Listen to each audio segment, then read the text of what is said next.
O, sino na naman yan?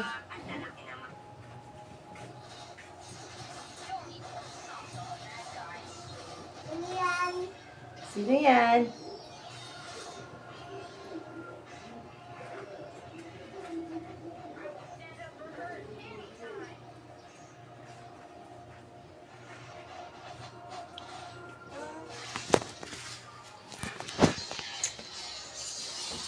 Ayun lang, guys. Mamaya kayo liligo, ha? Hi ka muna. Ayan, guys. Shoutout kay Ismael Panaga. Ayan. Ito, dinaglotion na ako buong katawan. So, ito kasi, may kwento kasi yung kilikili ko. Tignan nyo, oh. Kilikita kasi. Ayan. Nakikita nyo to, may scratch yan. May scratch. May scratch yan. Ayan. Kung napapansin nyo, ang dilim. Wait lang. Wait lang. Ulit. Ayan, nakita nyo yung kilikili ko. Ayan. Ito kasi may mga scratch. Ayan, yan. Kung napansin nyo, ayan, may scratch yan. Kasi, nung unang panahon, sobrang itim ng kilikili ko. Sobrang itim. Sabi ko pa nga sa mga pinsan ko, pag ako tumama sa loto, ang uunahin ko kilikili ko. Kasi etong gitnang to, sobrang itim. Alam nyo, lahat pinahidan ko ng tawas, nangangate. Di ba allergic yung balat ko. Allergic ako sa mga, pinahiran ko ng ditawas, nangangate, sobrang kate. Pinahiran ko ng BL. Pumuti yung kilikili ko, pero noon pa yun ilang taon ng mga isang dekada, basta pumuti yung gitna. Ayan, pumuti yan, nagkaganto naman siya. Marami siya, yung parang kamot. Yan. Late ko na nalaman, sabi ko, ba't nagkaganto? Lumubog yung balat ko. Yung pala, nag-search ako sa YouTube, ginugel ko, may peki palang BL. May peke, guys, kaya wag yung gagamit ng BL na peke. Yon. So, yun, pumuti. Pumuti yan. Talaga ito, ito, medyo light na siya, guys. Alam mo kung bakit? Dahil dito. Ayan. Promise, hindi ako nagamit ng mga ganito nga kasi baka kakumangate. Sabi ko sa'yo, lahat yan, nagsugat. Dahil tawas.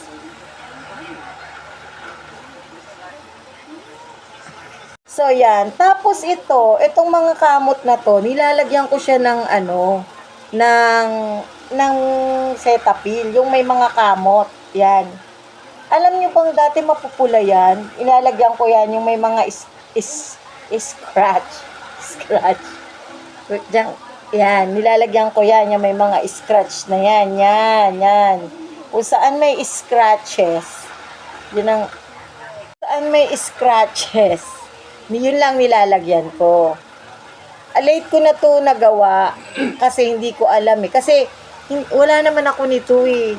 Hindi ako nakakabili ngayon lang. Kaya thank you kay Nancy Herl ng Canada sa nagpadala sa akin yan. Ayan. So ito, ang nilalagay ko, Rexona. Pink. Ay, hindi ko hiyang ang red. Oo, pink. Sabi ko, pink talaga. Ganyan lang kakonti. Ganyan lang. Yan, ganyan lang. Yun lang. Sa gitna lang. Yan. Kasi, yan yung sunog eh. Yan. Yan. Konti lang. Alam nyo ba, kahit pawisan ako, ang dilim. Bakit dumilim? Dumilim yung TV. Ayan. Tignan nyo, kahit pag binanad ko, kahit pawisan ako, hindi siya nakate, promise. Hindi siya nangate. Ito lang pala sa panahon na kay tagal, kung paano ko paputiin ang kilikili ko. Ayan, kanya light na siya. Oo, kaya grabe. Ito lang pala. Tapos dati, nag-lipstick ako. Nangapal nga yan. Na-allergy ako. Gumanon yan. Itong labi ko naging 3. Gumanon yan. Simula na hindi na ako nag-lipstick. Ang nilalagay ko, petroleum. Siyempre, try ako ng try para gusto ko pumula yung labi ko. Yung Avon, tinry ko yung ganon, nangangati. Ngayon, eto, magugulat kayo. Ayan. Eto, mga idol. Yung kay Rosmar. Yan, tinry ko muna to.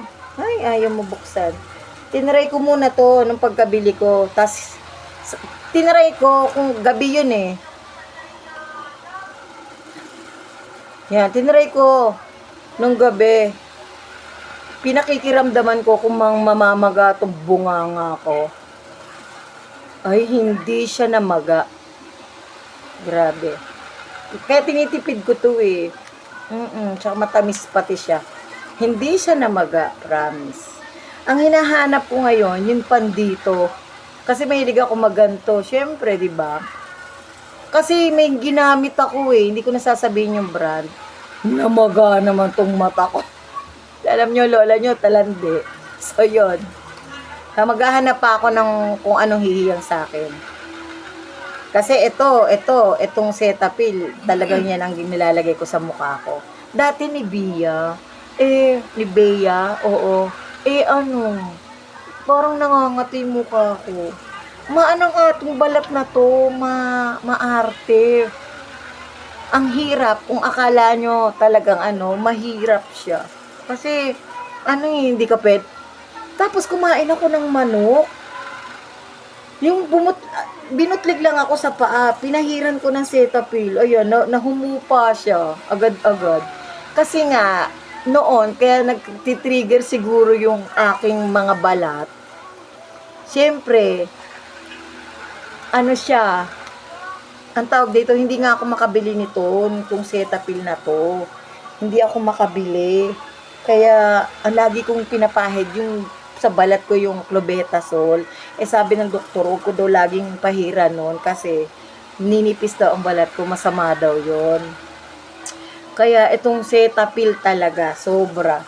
Alam nyo ba, pati dito sa ilalim ng ko, pag nagbra talaga ako, ang kate namumula. Ngayon, kada ligo ko, nilalagyan ko. Wala, as in wala. Pati kuyukot ko, sobrang wala. Dati may mga butlig. Alam mo yung parang bubutlig na maliliit? Ay, naku, ngayon wala. Sobra. Kaya, talagang mamahalin kasi to eh. Ewan ko ba sa balat na to? Sobra talaga. Tapos yung scars ng kilikili ko, to, mapula yan eh. Nung nilagyan ko ng Cetaphil, nag-light. Ewan ko kung anong sana hindi na yata ito babalik sa dati.